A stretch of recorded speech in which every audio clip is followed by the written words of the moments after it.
Seorang TKI muda menemukan tas berisi uang ratusan juta di parkiran hotel bintang 5. Ia bisa saja membawa kabur dan mengubah hidupnya seketika. Tapi ia memilih jujur. Tak pernah disangkanya. Keputusan sederhana itu mengubah takdir hidupnya. Hai penonton dari Jakarta, Surabaya, Medan, Bandung, Makassar, dan kota-kota lainnya. Kamu percaya gak kalau kejujuran bisa mendatangkan jodoh? Tulis kotamu di komentar, dan simak sampai akhir. Karena endingnya tidak akan kamu sangka. Hari itu langit begitu cerah. Angin lembut menyapu wajah Rizal ketika ia melangkah keluar dari asramanya. Sabtu pagi adalah satu-satunya hari yang ia nanti-nantikan setiap pekan. Hari di mana ia bisa melepas sepatu kerja dan menggantinya dengan sandal jepit yang sudah agak usang. Berjalan tanpa beban, tanpa diperintah, tanpa suara bel hotel yang berbunyi tiap jam. Rizal, 26 tahun. Baru 2 tahun bekerja sebagai tenaga kebersihan di salah satu hotel bintang 4 di negeri seberang. Bukan pekerjaan mentereng, bukan pula tempat yang banyak orang cita-citakan. Tapi bagi Rizal, ini adalah jembatan dari keterbatasan hidup yang selama ini membekapnya di kampung. Ia bukan orang yang banyak menuntut. Yang ia tahu, bekerja dengan jujur adalah amanah, dan menjaga nama baik keluarga adalah kewajiban. Sejak kecil, Rizal diajarkan untuk tidak mengeluh. Bapaknya, seorang petani yang kini tak bisa lagi mencangkul karena usia, selalu bilang, "Kalau kamu capek, ingat bukan kamu yang paling berat bebannya." Tapi hati yang sudah lelah berharap tapi tak pernah didengar. Jadi kerja yang ikhlas, Jal. Hari itu, Rizal tak punya rencana besar. Hanya ingin jalan kaki menyusuri kawasan kota tua. Menikmati hiruk-pikuk orang-orang asing yang tertawa tanpa beban, memotret bangunan tua, dan sesekali mencicipi makanan jalanan yang harganya harus ia perhitungkan dengan sangat ketat. Sehelai uang 10 ringgit bisa berarti makan 2 hari ke depan jika tak bijak dikelola. Di perempatan jalan, ia sempat berhenti sejenak, memandangi toko jam tangan yang mewah. Bukan karena ingin membeli, tentu. Ia hanya teringat pada jam tangan bapaknya yang rusak. Sudah lama ia ingin membelikan yang baru. Tapi setiap kali gaji datang, selalu ada kebutuhan yang lebih mendesak. Obat untuk ibunya, biaya sekolah adik perempuannya, atau utang keluarga di warung tetangga. Setelah puas berjalan kaki hampir 1 jam, Rizal merasa lelah. Ia duduk di bangku taman yang menghadap langsung ke gedung pencakar langit. Dari kejauhan, tampak sebuah hotel megah menjulang angkuh. Kaca-kacanya berkilau memantulkan sinar matahari pagi. Ia menarik napas panjang. Andai aku bisa kerja di hotel kayak itu, gumamnya pelan. Tapi gumaman itu bukan sebuah keluhan. Lebih seperti mimpi kecil yang ia simpan dalam hati, tanpa ekspektasi. Setelah duduk sebentar, Rizal berdiri dan memutuskan untuk berjalan melewati parkiran hotel itu. Sekadar ingin tahu seperti apa suasana hotel bintang 5 dari dekat. Mobil-mobil mewah berjajar rapi, dijaga petugas berseragam yang berdiri tegak. Di tengah langkah kakinya, matanya menangkap sesuatu. Sebuah tas tangan wanita berwarna hitam, tergeletak di trotoar dekat pilar parkiran. Sepintas, terlihat seperti tas biasa. Tapi posisinya yang tak wajar, terbuka sedikit, resletingnya nyaris robek, membuat Rizal menghentikan langkah. Hatinya gelisah. Ia menoleh ke kanan-kiri. Tak ada siapapun. Petugas keamanan tampak sibuk berbincang di ujung lapangan parkir. Beberapa pengunjung baru saja turun dari taksi, tak memperhatikan tas itu. Ia dekati tas itu perlahan. Hatinya berdetak tak biasa. Dalam benaknya, ia bertanya, siapa yang meninggalkan barang di tempat seperti ini? Apa ini jebakan? Kenapa tidak ada yang ambil? Ia jongkok, menyentuh tas itu. Rasanya ringan di luar, tapi cukup berat saat diangkat. Ia buka sedikit, hanya untuk melihat apakah ada identitas pemilik. Tapi yang ia temukan adalah pemandangan yang membuat jantungnya hampir berhenti. Berlembar-lembar uang, dalam pecahan besar, tertata di dalamnya. Rizal langsung menutup kembali tas itu. Matanya terbelalak, tangannya gemetar. Uang sebanyak itu, ia tak pernah melihat langsung seumur hidupnya. Mungkin ratusan juta. Mungkin lebih. Cukup untuk membeli tanah di kampung. Cukup untuk lunasi utang orang tuanya. Bahkan mungkin cukup untuk membuka usaha kecil dan tidak perlu kembali bekerja sebagai buruh migran. Detik itu juga, pikiran-pikiran bercampur dalam kepalanya. Bisikan setan datang perlahan, membenarkan. Siapa yang tahu kamu ambil tas ini? Tidak ada CCTV. Tidak ada saksi. Ini rezeki nomplok dari langit. Hadiah untuk orang yang sudah lelah berjuang. Tapi di saat bersamaan, suara bapaknya kembali terngiang. Yang bukan hakmu, jangan kamu ambil, Zal. Walau orang lain tak melihat. Allah Maha Tahu. Ia memejamkan mata, menarik napas panjang. Ia tahu, hidupnya sedang diuji. Ujian yang bisa mengubah segalanya. Bukan hanya hidup di dunia, tapi juga keyakinannya pada nilai yang selama ini ia pegang. Dengan tangan gemetar, ia menggenggam tas itu lebih erat. Lalu ia berdiri. Pandangannya menatap lurus ke depan, ke lobi hotel.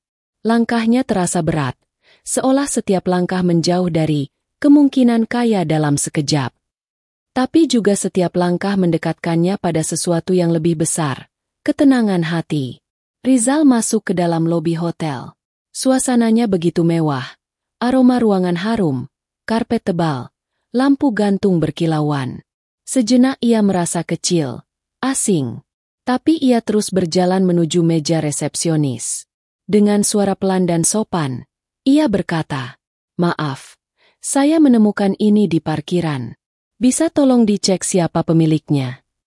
Resepsionis wanita yang menyambutnya tanpa heran, tapi menerima tas itu dan langsung memanggil manajer. Rizal menolak saat ditawari untuk menunggu atau diberi uang terima kasih.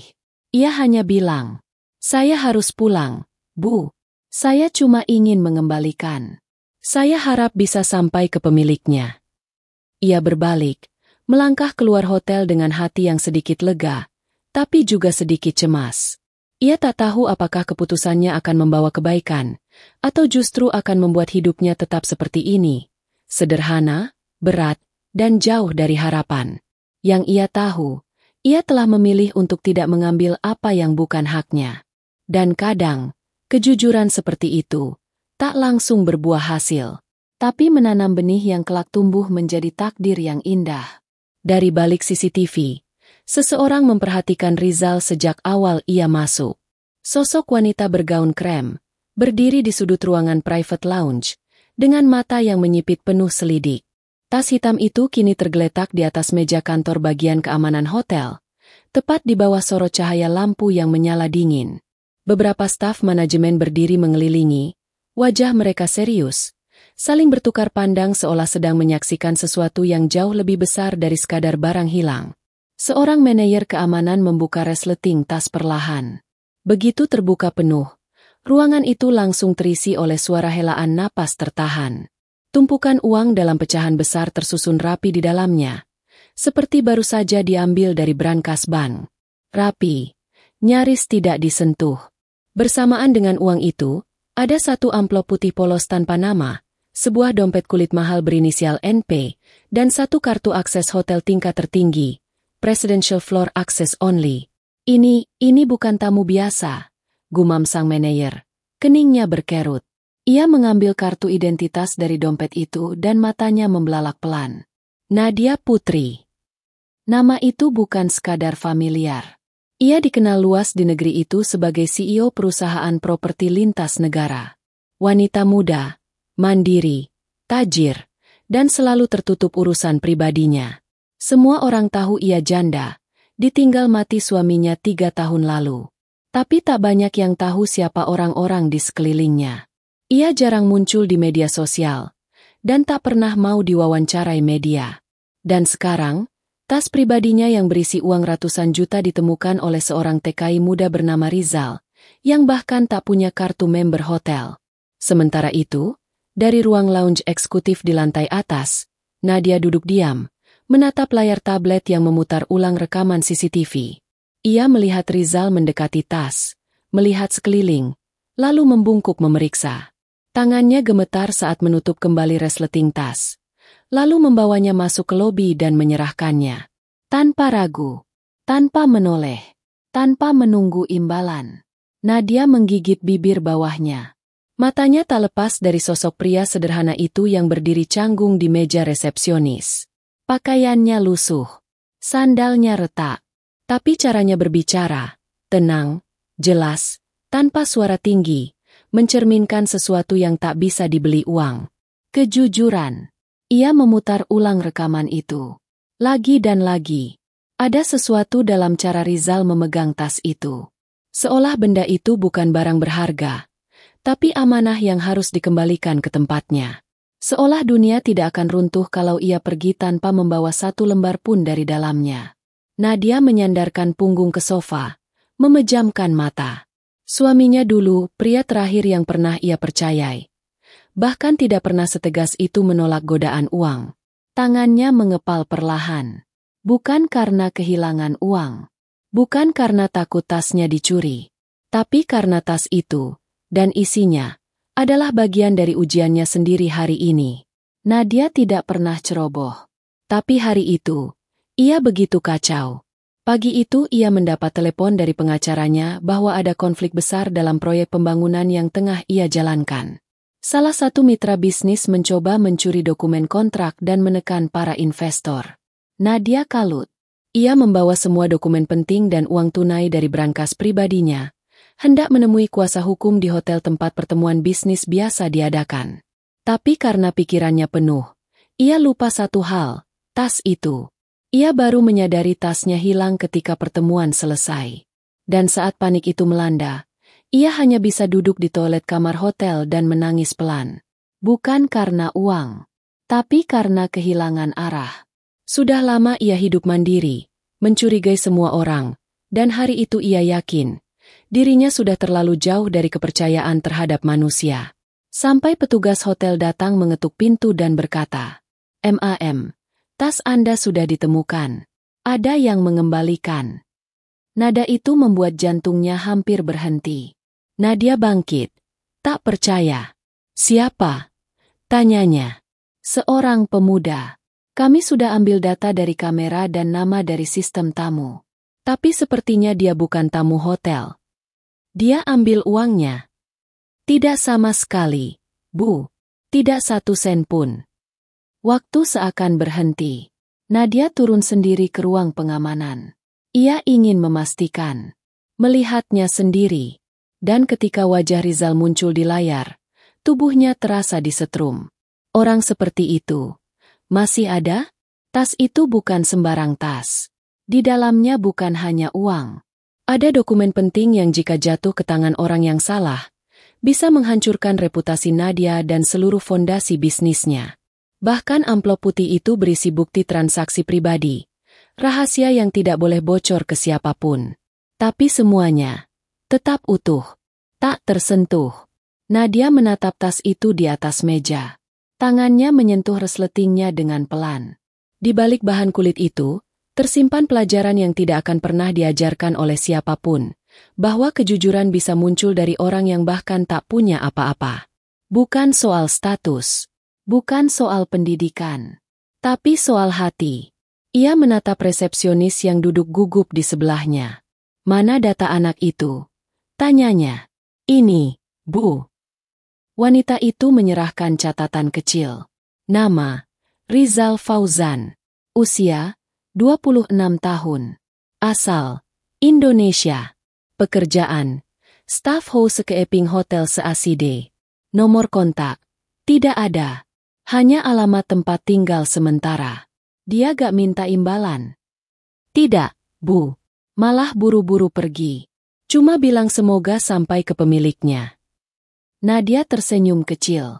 Entah sudah berapa lama sejak terakhir kali ia mendengar kalimat tulus seperti itu, yang tidak dibuat-buat, tidak ada pamrihnya, tidak ada embel-embel kepentingan. Senyumnya hilang perlahan, digantikan oleh tatapan tajam. Ia menatap nama itu di catatan. Lalu berbisik pada dirinya sendiri. "Aku ingin tahu, siapa sebenarnya dia?" Langit sudah mulai redup ketika Rizal kembali ke kamar kontrakannya yang sempit.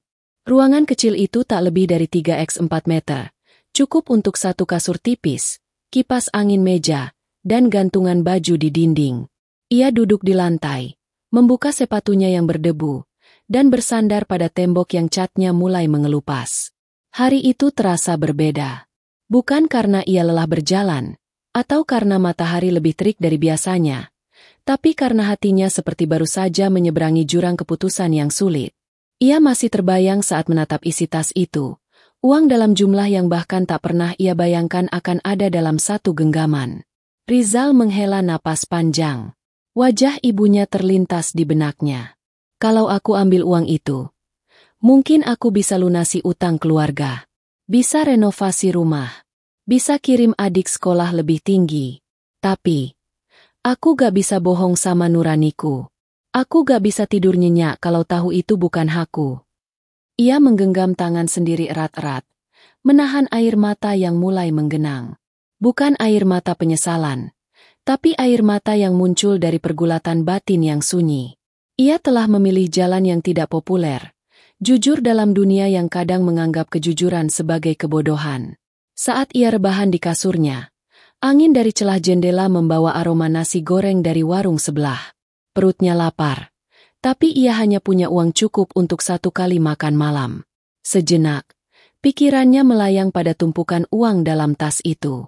Betapa mudahnya ia bisa mengubah nasib. Tapi pikirannya langsung ditepis oleh keyakinannya bahwa rezeki yang datang bukan lewat jalan benar, akan hilang bersama keberkahan hidup. Tiba-tiba, pintu kamarnya diketuk. Tok, tok, tok. Rizal bangkit, membuka pelan. Di depan pintu berdiri pemilik kontrakan, Pak Din, sambil membawa secarik amplop. Zal, ini buat kamu. Tadi sore ada orang hotel yang nitip ini. Katanya penting. Rizal mengangguk, mengucap terima kasih. Setelah Pak Din pergi, ia membuka amplop itu. Di dalamnya, sebuah kertas surat resmi berkop Hotel Bintang 5 yang tadi pagi ia datangi. Isinya, surat terima kasih karena telah menemukan dan mengembalikan barang milik tamu penting hotel. Tak ada imbalan, hanya ucapan penghargaan. Tapi yang membuat Rizal terdiam lama adalah secari kertas kecil yang terlipat di belakangnya. Tulisannya halus, dengan tinta emas. Hanya 1 kalimat. Terima kasih telah menjaga hal yang lebih dari sekadar uang, harga diri saya. N. Putri. Rizal membacanya berkali-kali. Ia tak kenal siapa Nadia Putri. Tapi kalimat itu terasa dalam. Ia tersentuh, bukan karena ia merasa hebat, tapi karena seseorang benar-benar mengerti makna dari apa yang ia lakukan. Di sisi lain kota, Nadia berdiri di balkon hotel, menatap jalanan kota yang mulai ramai lampu kendaraan. Ia baru saja menerima kabar dari staf hotel bahwa surat sudah dikirim. Tapi hatinya belum tenang. Rasanya belum cukup. Bukan karena ia merasa utang budi, tapi karena ada rasa ingin tahu yang tak bisa dijelaskan. Tentang sosok Rizal yang begitu tenang dalam kesederhanaannya. Tentang caranya menolak uang, cara ia menunduk sopan, cara ia berbicara dengan nada pelan tapi tegas. Itu bukan hal biasa. Bukan sesuatu yang bisa dibuat-buat. Nadia mengingat kejadian beberapa tahun lalu, saat ia sendiri hampir kehilangan kepercayaan terhadap semua orang di sekelilingnya. Ia pernah ditipu, ditinggalkan, dan dikhianati oleh orang yang paling ia percaya. Sejak saat itu, ia membangun dinding tinggi dalam hidupnya. Tidak mudah percaya, tidak mudah dekat, bahkan senyum pun kadang harus ia pertimbangkan. Tapi hari itu, dinding itu retak. Hanya karena satu keputusan kecil dari seorang pria yang bahkan tidak ia kenal. Ia mengambil ponsel, menelepon asisten pribadinya. Cari semua informasi tentang Rizal Fauzan. Saya ingin tahu tempat tinggalnya, kebiasaannya, dan kalau bisa jadwal liburnya. Baik, Bu. Tapi, kalau boleh tahu, ini dalam rangka apa? Nadia terdiam sebentar. Suaranya turun pelan. Aku ingin mengucapkan terima kasih dengan caraku sendiri. Sementara itu, Rizal kembali menatap kertas kecil bertuliskan tangan Nadia. Ia melipatnya hati-hati, menyimpannya di antara lembaran Al-Quran kecil yang biasa ia baca sebelum tidur. Baginya, itu lebih dari cukup. Ia tak butuh hadiah, tak butuh sorotan, Cukup tahu bahwa kejujurannya berarti bagi seseorang. Malam itu Rizal tidur lebih awal. Tapi dalam tidurnya, hatinya bergemuruh. Bukan karena uang yang telah ia tolak, melainkan karena rasa yang belum bisa ia jelaskan, tentang sesuatu yang berubah di dalam dirinya. Sesuatu yang pelan-pelan menyusup, meruntuhkan dinding kemiskinan yang selama ini hanya ia terima sebagai takdir. Rizal tak tahu bahwa keputusan kecil yang ia ambil di parkiran tadi pagi telah membuka jalan menuju takdir yang lebih besar dari yang pernah ia bayangkan. Udara pagi masih lembut saat Rizal melangkah keluar dari kontrakan. Hari itu Minggu, hari tenang tanpa jadwal kerja. Tak ada alarm, tak ada panggilan radio dari supervisor, tak ada alat pel lantai atau tumpukan handuk hotel yang harus dilipat. Perutnya mulai menggerutu. Ia berjalan ke warung makan sederhana di ujung gang, tempat biasa ia sarapan. Sepiring nasi lemak, segelas teh tarik hangat, dan senyuman ramah dari Ibu Sri, pemilik warung yang sudah seperti ibu sendiri di tanah rantau. Pagi, Zal. Sapa Bu Sri dari balik wajan. Pagi, Bu. Nasi lemak 1. Teh tarik ya. Rizal duduk di bangku paling pojok, menatap jendela yang kaca buramnya dihiasi embun pagi. Ia membuka buku catatannya, sebuah buku kecil bersampul karton yang selalu ia bawa. Isinya, doa-doa, target bulanan, rencana masa depan, dan sesekali kutipan dari ceramah yang ia dengar di masjid setiap malam Jumat. Hari itu ia menulis. Kejujuran mungkin tak langsung membuahkan hasil, tapi hatiku tenang. Jika rezeki ditunda, mungkin karena Allah sedang menyiapkan yang lebih baik. Ia baru saja menutup buku itu ketika sebuah mobil hitam berhenti di depan warung. Tidak biasa. Mobil sebesar itu jarang terlihat di lingkungan yang sempit ini. Mesin dimatikan. Pintu terbuka. Seorang wanita turun. Penampilannya kontras dengan sekitar. Jas putih gading, kacamata hitam elegan, sepatu hak tinggi, rambut tergerai rapi. Semua mata memandang. Dan Rizal membeku. Wanita itu, Nadia Putri. Ia tak pernah melihatnya langsung, hanya lewat foto di artikel bisnis atau selebaran properti. Tapi ia tahu, sosok itu bukan orang sembarangan. Langkah Nadia pelan namun mantap. Ia masuk ke dalam warung, melepas kacamata hitamnya, dan menatap sekeliling hingga matanya bertemu dengan Rizal. Rizal Fauzan? Tanyanya pelan, namun cukup untuk membuat seluruh warung hening. Rizal berdiri refleks, matanya tak percaya.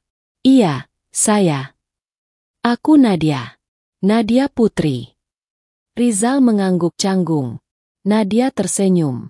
Boleh aku duduk? Rizal menggeser kursi tanpa banyak bicara.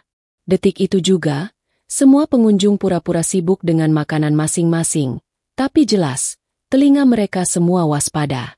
Nadia duduk, menyilangkan tangan di pangkuan, matanya tak lepas dari Rizal.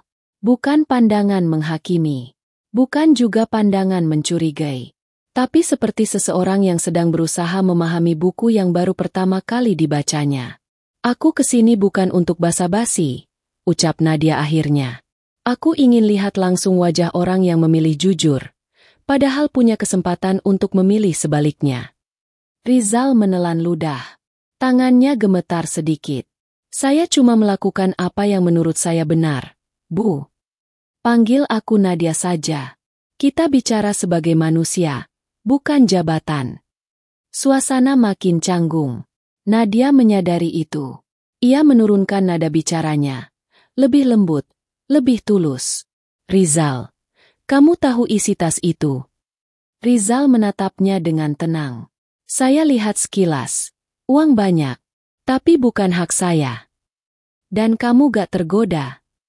Rizal menunduk. Saya manusia biasa. Tapi saya tahu, kalau saya ambil, hidup saya mungkin berubah. Tapi hati saya gak akan pernah damai. Sunyi sejenak. Nadia menatapnya dalam, lalu berkata, kamu tahu, hari itu aku hampir kehilangan lebih dari sekadar uang. Ada dokumen penting di dalam tas itu, tentang perusahaanku, tentang masa depan bisnis yang aku bangun bertahun-tahun. Kalau jatuh ke tangan orang salah, semua bisa hancur. Rizal tidak menjawab. Ia hanya mendengarkan, Tapi hatinya terenyuh. Ia tak pernah membayangkan bahwa tas yang ia anggap sekadar barang hilang bisa membawa konsekuensi sebesar itu. Nadia tersenyum tipis. Kamu bukan cuma nyelamatin hartaku, tapi juga nama baikku, hidupku.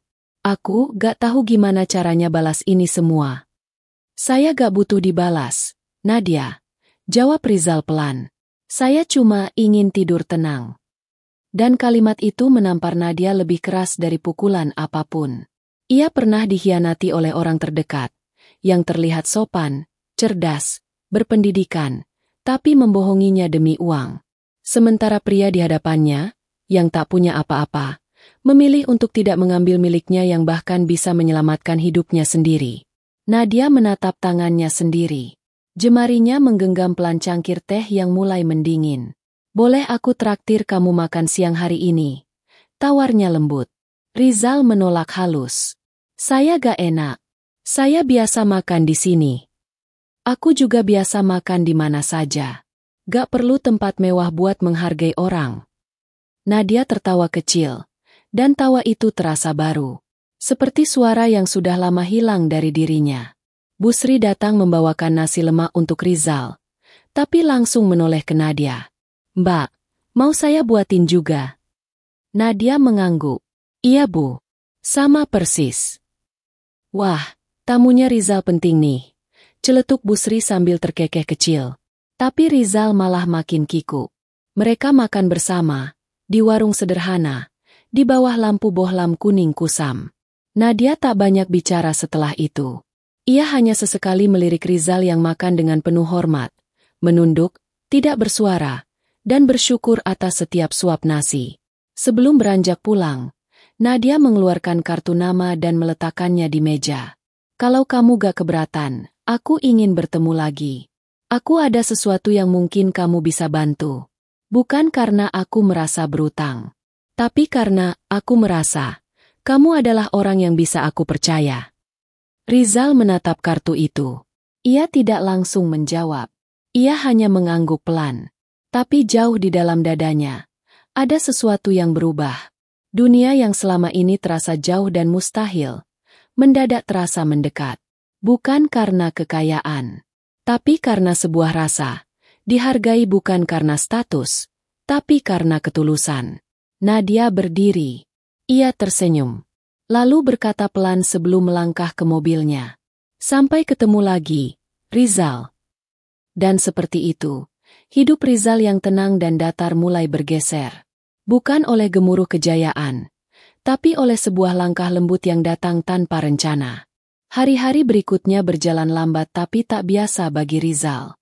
Ada perubahan yang ia rasakan, bukan pada dunia di luar dirinya, tapi pada dalam hatinya sendiri.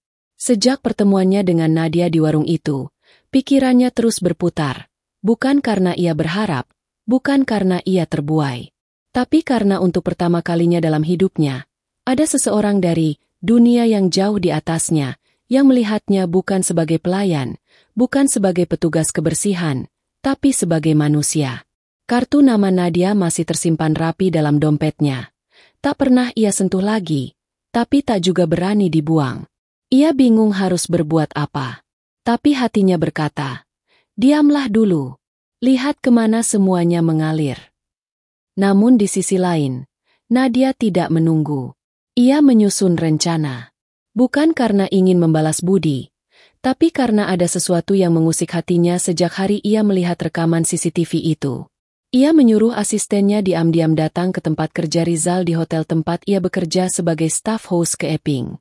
Hari itu, Rizal sedang bersihkan kaca-kaca besar lobi hotel.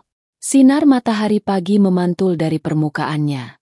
Ia bekerja dengan tenang, penuh konsentrasi, tak menyadari bahwa dari seberang ruangan, seseorang sedang memperhatikannya diam-diam. Asisten Nadia berdiri di sudut, mencatat, teliti, tidak terburu-buru, sopan saat menyapa tamu. Gumamnya, malam harinya, Nadia menerima laporan lengkap. Tapi yang membuatnya tersentuh bukan catatan formal, melainkan rekaman suara pendek dari staf hotel senior yang berkata, anak itu, meski hanya pekerja biasa, tapi kami semua segan padanya. Dia nggak pernah ambil jatah orang lain. Kalau ada makanan sisa di dapur, dia pastikan yang lain kebagian dulu. Kalau ada rekan kerja yang sakit, dia gantikan giliran. Jujurnya itu bukan di tas kemarin aja, Bu. Emang dia dari sananya. Nadia menatap layar ponselnya lama. Ada getar di dadanya. Ia menaruh ponsel pelan, menarik napas dalam-dalam. Kalau dunia punya 100 orang jujur, satu mungkin Rizal. Kalau cuma satu yang tersisa, aku yakin itu dia. Keesokan harinya, Nadia mengirim undangan makan malam formal ke hotel tempat Rizal bekerja. Bukan dengan gaya korporat kaku, tapi dengan tulisan tangan. Saya ingin mengundang kamu makan malam.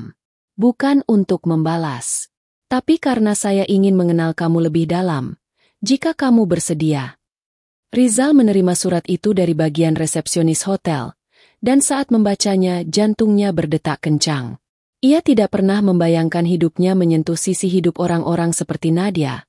Apalagi diundang secara pribadi. Sore itu, ia berdiri di depan kaca kamar kontrakan, memakai satu-satunya kemeja terbaik yang ia miliki. Bukan kemeja mahal. Warnanya sedikit pudar, lengan kirinya robek sedikit di bagian dalam, tapi tetap ia setrika hingga licin. Rambutnya ia rapikan dengan air, dan sepatu yang sehari-hari ia pakai kerja ia poles semampunya. Saat ia tiba di restoran hotel tempat pertemuan, matanya tak berhenti berkeliling. Lampu gantung kristal, lantai marmer, suara musik lembut, semuanya seperti dunia lain. Tapi ia mencoba tenang. Nadia datang dengan gaun sederhana warna biru tua. Tidak berlebihan, tapi elegan. Ia langsung menyambut Rizal, berdiri dan mengulurkan tangan. Tatapan matanya hangat, berbeda dari sosok tajir yang sering muncul di media. Terima kasih sudah datang, ucapnya. Rizal membalas dengan gugup. Saya juga berterima kasih sudah mengundang. Mereka duduk. Percakapan berjalan lambat. Tapi bukan karena kaku. Justru karena hati-hati. Nadia tidak langsung membicarakan bisnis atau balas jasa. Ia bertanya tentang kampung halaman Rizal, tentang kenapa ia merantau, bagaimana hubungan dengan keluarganya, apa yang ia impikan. Dan di antara piring-piring makan yang perlahan kosong, Rizal menceritakan kisahnya. Tentang ayahnya yang sakit dan tak bisa lagi menanam padi. Tentang ibunya yang tetap tersenyum meski dapur sering kosong. Tentang adiknya yang ingin jadi guru tapi belum bisa lanjut kuliah. Tentang bagaimana setiap sen yang ia kirim adalah doanya yang dijahit jadi usaha. Saya cuma pengen bisa pulang, Bu. Nadia. Pengen bangun rumah kecil buat orang tua. Biar mereka nggak kehujanan lagi. Nadia menatapnya. Dadanya sesak. Ia melihat kejujuran itu bukan hanya saat Rizal mengembalikan tas. Tapi di tiap kata yang ia ucapkan malam itu. Ia tak membungkus cerita hidupnya dengan drama. Tak mencoba membuatnya terdengar lebih berat dari kenyataan. Ia hanya menceritakan apa adanya. Dan justru disitulah letak kekuatannya. Rizal. Suara Nadia bergetar sedikit. Kamu tahu kenapa aku undang kamu malam ini? Rizal menggeleng pelan. Karena aku jarang, bahkan mungkin belum pernah, bertemu orang seperti kamu. Ia menatap Rizal dalam-dalam, lalu berkata lagi. Kamu bikin aku percaya lagi, bahwa orang baik masih ada. Bahwa kejujuran bukan hal kuno. Dan bahwa hidup yang tenang gak butuh banyak uang, tapi butuh hati yang bersih. Rizal tidak tahu harus berkata apa. Tapi malam itu ia pulang bukan dengan tas penuh hadiah, bukan dengan janji kerja, tapi dengan perasaan yang baru, dihargai, dikenal, dipahami. Bukan karena status, bukan karena tampang, tapi karena sikap. Karena nilai-nilai yang ia jaga bahkan saat tak ada yang melihat. Dan itulah yang membuat Rizal akhirnya memahami, bahwa kadang kejujuran bukan hanya soal benar atau salah, tapi tentang siapa diri kita. Saat tidak ada yang memaksa, tidak ada yang mengawasi, dan tidak ada yang akan tahu. Hari itu, matahari menggantung malu-malu di langit. Cahayanya tidak setrik biasa, tapi cukup untuk menerangi langkah Rizal yang pagi-pagi sudah berdiri di depan sebuah gedung tinggi berlapis kaca, dengan logo perusahaan, Putri Arta Group, terpampang jelas di lobi. Untuk pertama kalinya dalam hidupnya, Rizal menginjakan kaki ke kantor pusat perusahaan besar. Tempat yang selama ini hanya ia lihat di iklan televisi atau papan reklame jalan raya.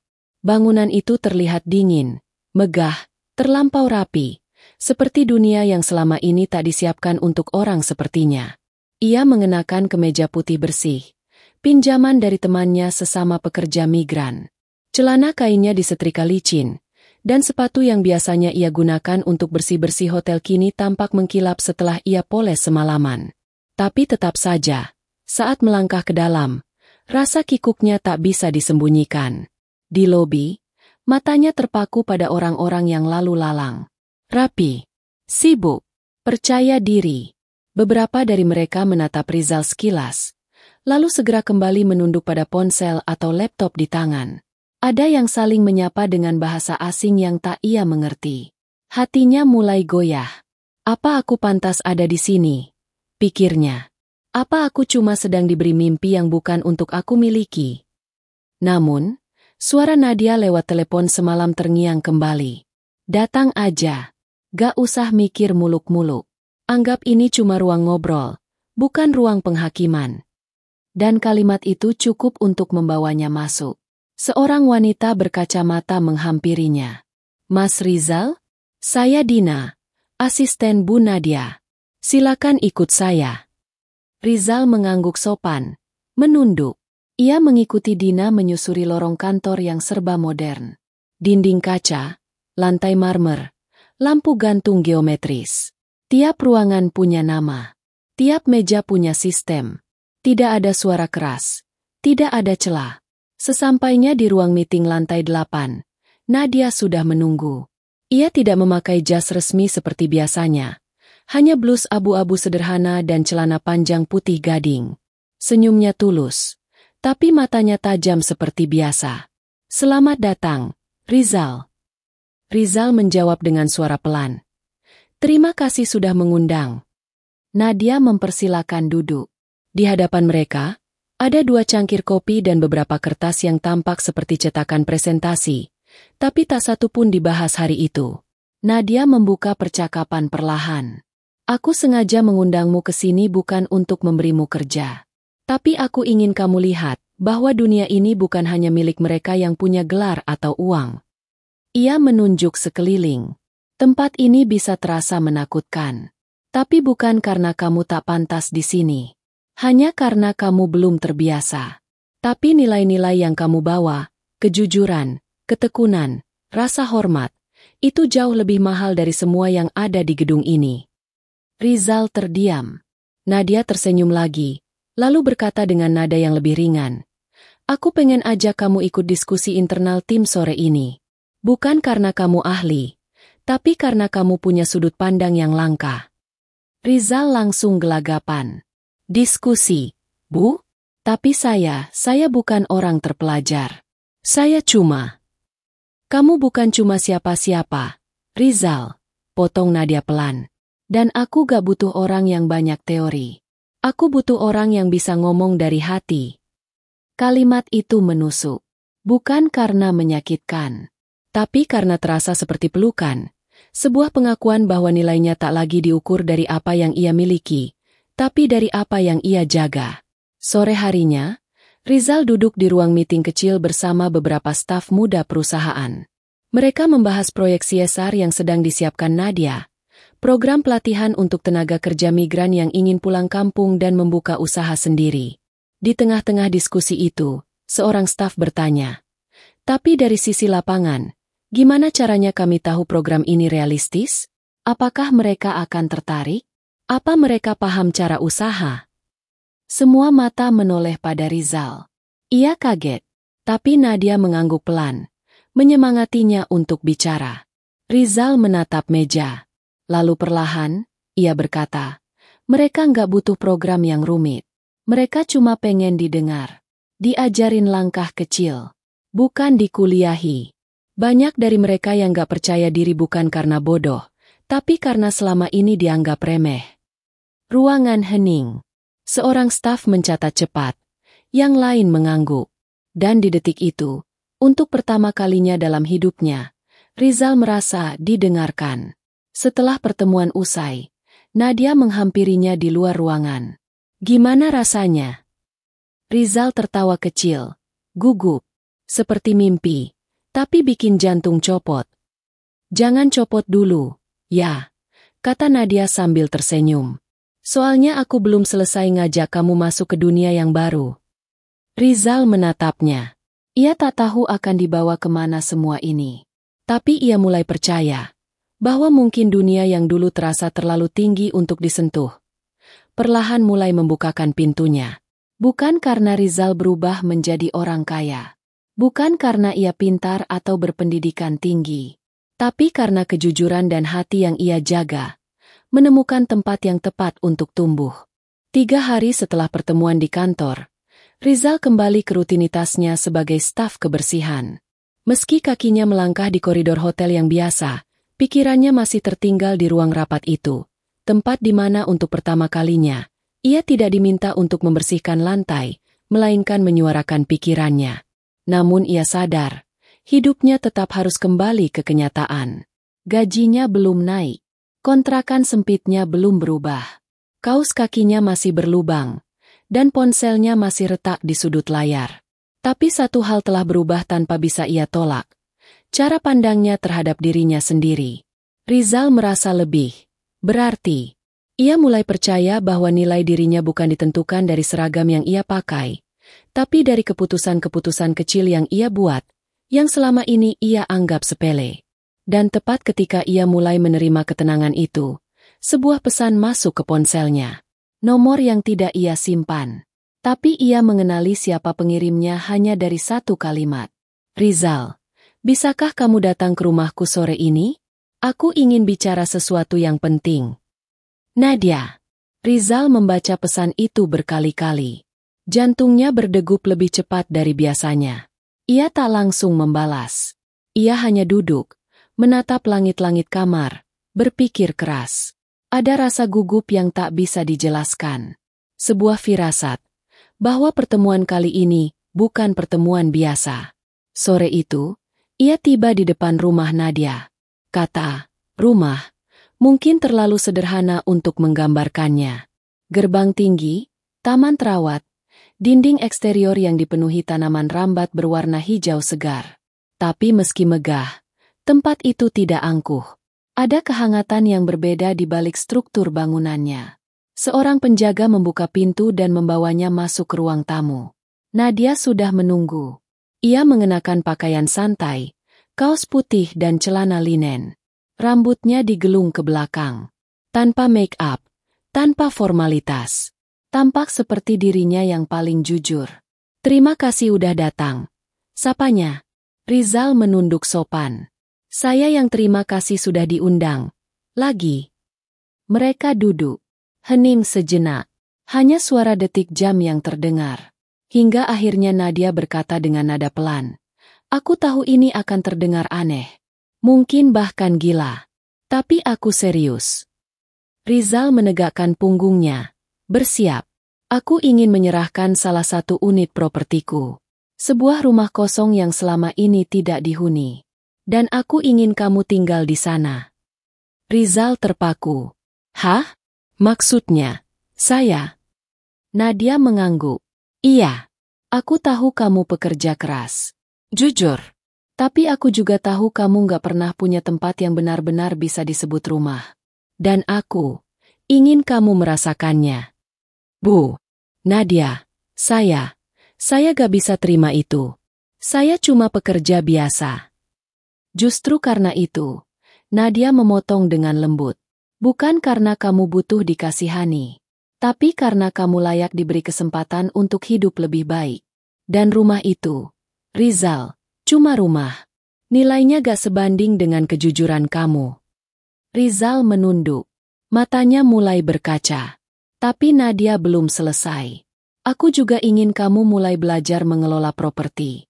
Rumah itu nantinya akan aku jadikan rumah contoh untuk proyek perumahan sosial. Tapi aku gak mau orang marketing yang urus. Aku pengen orang yang ngerti soal kejujuran dan empati.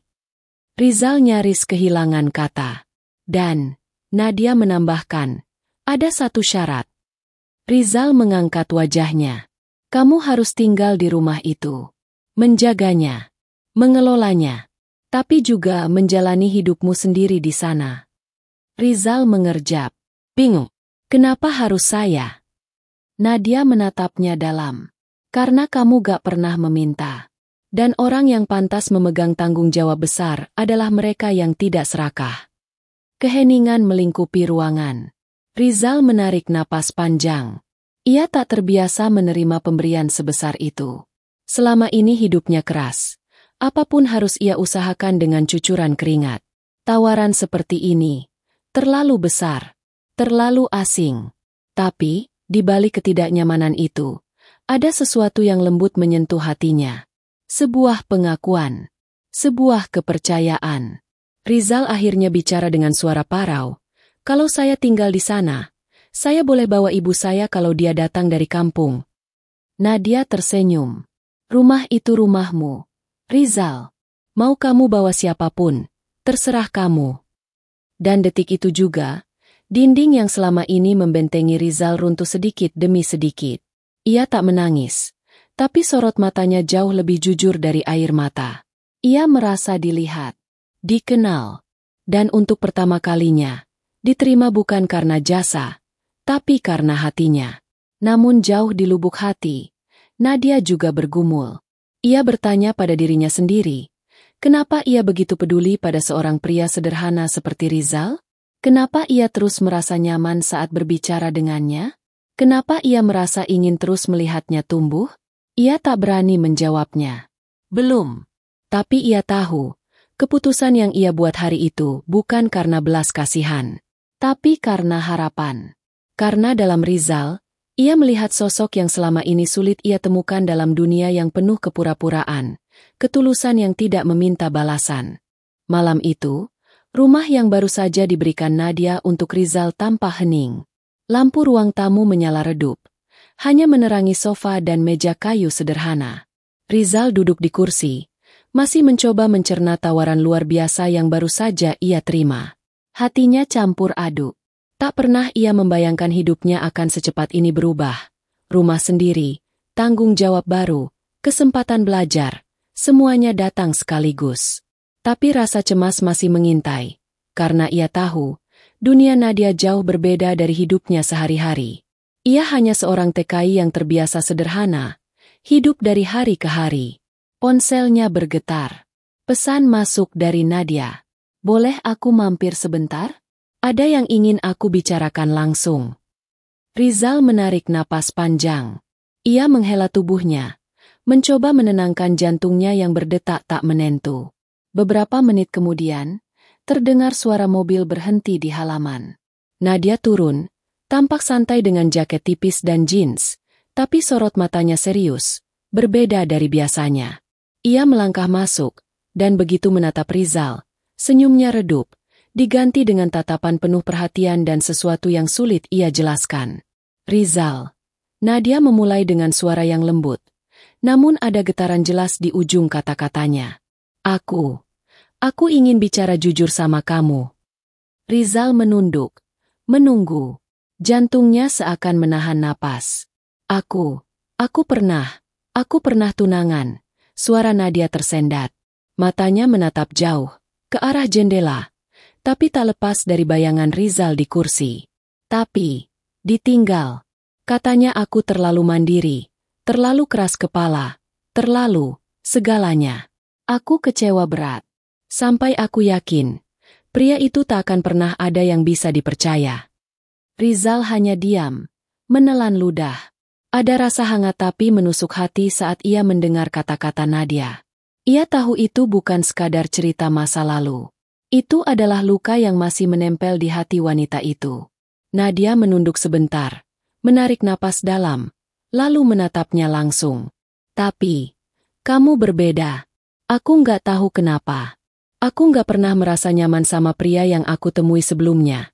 Tapi sama kamu, aku merasa, bisa percaya.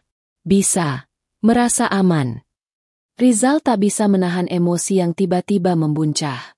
Kata-kata Nadia bukan janji cinta, tapi lebih dari itu, pengakuan akan keberadaan dirinya yang jujur, tulus, dan sederhana. Sesuatu yang tidak pernah ia kira bisa membuatnya dihargai, bahkan oleh seseorang yang memiliki dunia yang jauh berbeda darinya. Bu, Nadia, saya nggak tahu harus bilang apa. Rizal berbisik, matanya berkaca-kaca. Saya cuma ingin melakukan yang benar. Saya gak pernah mengharapkan lebih dari itu. Nadia tersenyum tipis, tapi ada sesuatu yang menahan air matanya sendiri. Aku tahu, Rizal, itu yang membuat aku terpesona. Kejujuranmu, itu luar biasa. Tapi, aku gak bisa bohong. Aku ingin lebih dari sekadar teman. Aku ingin kita dekat. Lebih dekat. Aku ingin kamu di sisiku. Kalau kamu mau. Rizal terdiam. Hatinya campur aduk. Bahagia, takut, bingung. Dunia yang ia kenal selama ini sederhana, penuh batasan, dan penuh aturan yang harus dijaga. Tapi sekarang Nadia, wanita yang nyaris sempurna dalam segala hal yang ia lihat dari jauh, mengungkapkan keinginannya untuk berada di sisinya. Dan bukan karena statusnya, bukan karena imbalan, tapi karena Rizal adalah Rizal, jujur, tulus, dan berhati besar. Sebuah perasaan hangat menyebar dari dada Rizal. Ia merasakan getaran di hatinya yang belum pernah ia rasakan sebelumnya. Tapi ada rasa ragu yang menyelinap. Tapi, Bu, Nadia, aku bukan siapa-siapa. Aku cuma TKI biasa. Aku takut kalau aku masuk ke dunia ini, aku justru jadi beban. Nadia meraih tangannya, menggenggamnya lembut. Rizal, aku nggak butuh orang sempurna. Aku cuma ingin seseorang yang benar-benar tulus, yang bisa dipercaya. Dan kamu sudah membuktikan itu. Hening menyelimuti mereka. Suara detik jam terdengar jelas di ruang tamu. Rizal menatap tangan Nadia yang menggenggam tangannya. Ada getaran emosi yang begitu kuat, melebihi kata-kata. Ia tahu, keputusan yang ia ambil berikutnya akan menentukan jalannya hidupnya, bukan hanya untuk dirinya sendiri, tapi juga untuk seseorang yang sudah memberinya kepercayaan yang tak ternilai harganya. Detik demi detik berlalu. Akhirnya, Rizal menarik napas panjang, menatap Nadia dalam-dalam, dan dengan suara yang mantap, ia berkata, Saya akan tetap di sini, di sisimu. Aku ingin belajar, aku ingin membantu, dan aku ingin jujur, seperti yang selama ini aku lakukan. Nadia tersenyum lega, dan matanya berkilat. Ada kehangatan yang menembus hening malam itu, seakan dunia mereka berdua menjadi satu. Kedua hati yang berbeda latar belakang, kini perlahan-lahan mulai bersinggungan, dan sesuatu yang lebih dari sekadar ucapan terima kasih mulai tumbuh di antara mereka. Malam itu, Rizal tidak hanya menerima rumah dan tanggung jawab baru. Ia juga menerima pengakuan yang menyentuh hatinya, bahwa ketulusan dan kejujuran bisa membuka pintu yang sebelumnya tak pernah ia bayangkan. Bahwa rasa aman, perhatian, dan bahkan cinta bisa datang dari arah yang paling tidak terduga. Dan di saat yang sama, Nadia menyadari sesuatu yang lebih besar dari sekadar rasa kagum, bahwa di Rizal, ia menemukan sosok yang bukan hanya dapat dipercaya, tapi juga mengingatkannya untuk membuka hati, sedikit demi sedikit, untuk kemungkinan yang tak pernah ia bayangkan sebelumnya. Minggu-minggu berikutnya berjalan dengan cara yang Rizal belum pernah rasakan sebelumnya. Ia mulai terbiasa dengan rumah baru yang diberikan Nadia. Tidak hanya sebagai tempat tinggal, tetapi juga sebagai simbol kepercayaan yang diberikan padanya. Setiap sudut rumah menyimpan kehangatan, bukan kemewahan. Pagi hari ia menyapu halaman, menata tanaman, atau sekadar menyeduh kopi untuk dirinya sendiri. Malam hari ia duduk di teras, menatap lampu kota yang berkelap-kelip, merenungkan bagaimana hidupnya bisa secepat ini berubah. Di sisi lain, Nadia terus mengawasi perkembangan Rizal dengan penuh perhatian. Bukan secara berlebihan, tapi cukup untuk memastikan bahwa pria itu merasa dihargai dan diterima. Mereka berbicara banyak tentang kehidupan, proyek sosial yang sedang dijalankan, dan bahkan hal-hal kecil seperti makanan favorit, rutinitas sederhana, atau kenangan masa kecil yang sering Rizal bagikan dengan hati-hati. Kedekatan mereka tumbuh perlahan, hangat, dan penuh kesadaran. Namun ketenangan itu tak bertahan lama. Suatu sore, Saat Rizal sedang menata rak buku di ruang kerja rumah, telepon Nadia berbunyi. Ia mengangkatnya, wajahnya berubah tegang, lalu segera mematikan telepon. Nadia menatap Rizal dengan tatapan yang sulit dibaca. Rizal, aku rasa, aku harus memberitahumu sesuatu. Suaranya rendah, nyaris berbisik. Aku baru saja mendapat kabar yang mungkin akan mengubah banyak hal. Rizal menatapnya. Hatinya mulai berdegup kencang. Ia tahu Nadia jarang terlihat panik, jarang menunjukkan ketegangan. Jika Nadia tampak cemas, itu berarti sesuatu yang serius sedang terjadi. Media sudah tahu soal kita, Nadia melanjutkan. Suaranya sedikit gemetar. Beberapa wartawan dari media nasional dan lokal mendatangi kantor dan rumahku. Mereka penasaran tentang pria sederhana yang sekarang tinggal di rumahku. Dan aku takut ini akan menjadi masalah. Rizal menelan ludah. Rasanya seperti seluruh dunia yang ia kenal mulai menatapnya dari balik jendela kaca. Ia hanya seorang TKI yang selama ini hidupnya sederhana, dan sekarang menjadi pusat perhatian karena hubungannya dengan Nadia Putri, seorang CEO terkenal yang memiliki citra publik yang sangat diperhatikan. Bagaimana aku harus menghadapi ini? Rizal bertanya dengan suara lirih, hampir takut. Aku hanya ingin hidup sederhana. Nadia menarik napas panjang.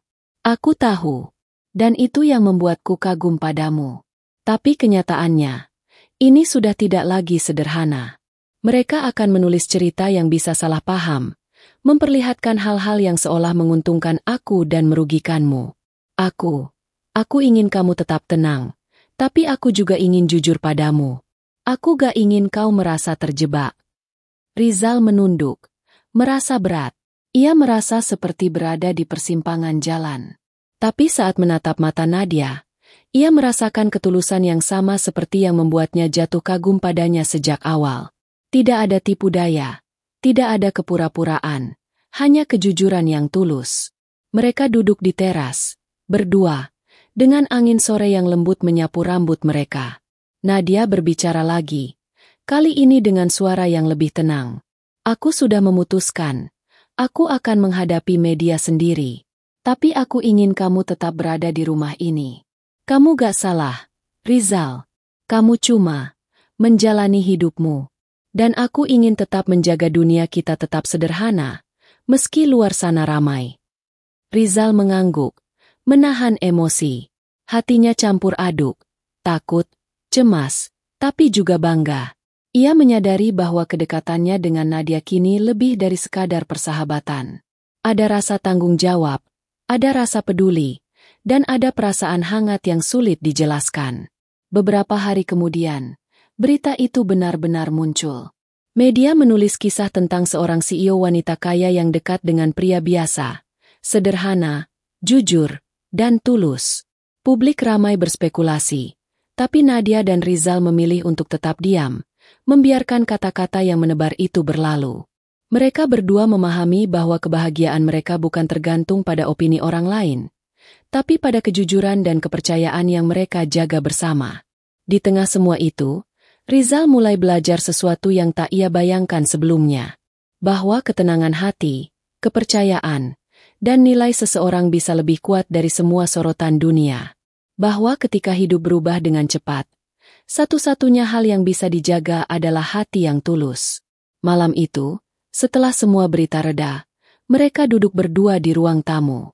Nadia memandang Rizal dengan lembut. Kamu tahu, aku bangga sama kamu. Bukan karena apa yang kamu lakukan buatku, tapi karena kamu tetap jadi dirimu sendiri, meski dunia mulai menyorotmu. Rizal tersenyum tipis. Aku cuma ingin hidup jujur. Aku gak berharap lebih. Tapi, aku bahagia bisa ada di sini. Ada hening sejenak. Lampu di ruang tamu berpendar lembut. Angin malam membawa aroma bunga dari taman. Dalam keheningan itu, keduanya menyadari sesuatu, bahwa kebahagiaan, terkadang, datang dari ketulusan dan kesetiaan pada diri sendiri, meski dunia luar sedang ramai dan penuh tekanan. Namun di balik ketenangan itu, Nadia menyadari satu hal lain, bahwa perasaannya pada Rizal mulai melampaui kekaguman biasa. Sebuah perasaan yang tidak bisa ia tutup lagi, dan ia tahu akan memunculkan keputusan yang lebih besar di masa depan. Malam itu terasa berbeda dari malam-malam sebelumnya. Angin berhembus pelan di halaman rumah, membawa aroma bunga-bunga yang baru mekar. Lampu ruang tamu menyala lembut, memantul di kaca jendela, menciptakan bayangan hangat di lantai kayu. Rizal duduk di sofa, menatap secangkir teh hangat di tangannya, mencoba menenangkan pikiran yang berkecamuk. Sejak berita tentang hubungannya dengan Nadia tersebar, hidup Rizal tidak lagi sederhana. Sorotan media, komentar publik, dan bahkan teman-temannya yang jauh di kampung mulai mengirimi pesan. Ia terbiasa dengan kehidupan yang sederhana dan penuh keterbatasan, tapi kini dunia baru membentang di hadapannya. Dunia yang belum pernah ia bayangkan, penuh kemewahan, peluang, dan juga tekanan. Nadia masuk ruang tamu, mengenakan pakaian santai, wajahnya hangat, tapi matanya menyimpan sesuatu yang berat. Ia duduk di kursi seberang Rizal dan menarik napas panjang. "Rizal, aku harus bicara sesuatu," Nadia memulai. Suaranya lembut, tapi ada nada tegas yang membuat jantung Rizal berdetak lebih cepat. "Aku nggak pernah menyangka, tapi aku harus jujur soal perasaanku." Rizal menatapnya. Hatinya berdebar. Selama berminggu-minggu, mereka saling mengenal, bekerja sama, dan saling memahami. Tapi ia tak pernah membayangkan Nadia akan bicara tentang hal ini. Aku ingin kita lebih dari sekadar teman," Nadia melanjutkan. "Aku ingin kita bersama. Tapi aku tahu ini akan sulit. Dunia kita berbeda, status kita berbeda. Tapi hatiku bilang, kamu orang yang tepat." Rizal hampir tak percaya. Ia merasa tersentak. Hatinya campur aduk. Bahagia, gugup, takut, dan bingung bercampur menjadi satu. Ia ingin melangkah lebih dekat, ingin menjawab. Tapi tiba-tiba ada rasa ragu yang muncul. "Bu, Nadia, aku." Rizal mulai bicara, tapi Nadia mengangkat tangan, menghentikannya. "Tunggu, sebelum kamu jawab, ada hal lain yang harus kamu tahu. Aku gak ingin kamu salah paham. Semua ini tentang takdir." Rizal menatapnya, bingung. "Selama beberapa bulan ini, aku diam-diam menerima pesan dari seseorang." Nadia menghela napas. "Seseorang yang sudah lama memperhatikan aku." "Iya, seseorang yang kamu kenal tanpa kamu sadari. Dia yang selama ini menaruh hati padaku, tapi melalui jarak, melalui tulisan, tanpa identitas jelas." Rizal merasa dunia seakan berhenti. Ia tidak mengerti maksud Nadia, sampai ia mendengar nama itu. "Fahri," ucap Nadia pelan. "Dia, sahabatmu sendiri. Orang yang selama ini menulis komentar dan pesan yang membuatku tersenyum diam-diam. Aku baru tahu identitasnya sekarang." Rizal terdiam. Matanya membelalak. Sahabat dekatnya, yang selama ini sering ia ajak bicara di pesan singkat, ternyata adalah sosok yang selama ini Nadia kagumi dari jauh. Ia merasa campur aduk, kaget, bingung, tapi juga lega. Lega karena ia tidak harus menjadi pusat dunia Nadia, karena ia sadar ia bukan yang terbaik untuknya dalam hal romansa. Ia hanya seorang TKI sederhana yang jujur, tapi cinta sejati bisa muncul dari arah yang berbeda. Nadia menatap Rizal dengan lembut. "Aku tahu kamu selalu jujur, tulus, dan berhati besar. Tapi perasaanku jatuh pada Fahri. Dia yang selama ini aku kenal lewat kata-kata, lewat perhatian diam-diam, dan aku ingin hidup dengannya." Rizal menunduk. Ada rasa sakit yang hangat di dada, tapi bukan rasa kecewa. Itu rasa menerima takdir. Ia tahu, ia tidak bisa memaksa seseorang mencintainya, dan cintanya sendiri bukan tentang memiliki, tapi tentang melepaskan dengan tulus. "Kalau begitu, aku bahagia buat kamu," Rizal berkata lirih. Suaranya pelan tapi mantap. Aku senang kalau kamu bahagia. Itu yang penting." Nadia menunduk. Matanya berkaca-kaca. "Kamu luar biasa, Rizal. Kamu benar-benar orang yang tulus. Dan aku berharap kamu akan menemukan kebahagiaan yang sama. Seseorang yang benar-benar menghargai hatimu." Malam itu, Rizal belajar sesuatu yang lebih dalam dari sekadar kejujuran dan kesederhanaan. Bahwa terkadang, menjadi perantara kebahagiaan orang lain adalah hadiah terbesar yang bisa diterima. Bahwa ketulusan hati tidak selalu harus dibalas dengan cinta, tapi bisa menjadi jembatan bagi kebahagiaan orang lain. Beberapa hari kemudian, rumah yang diberikan Nadia tetap menjadi milik Rizal. Tapi kini bukan hanya simbol kepercayaan, tapi juga pangkalan untuk memulai yayasan yang ia dirikan sendiri.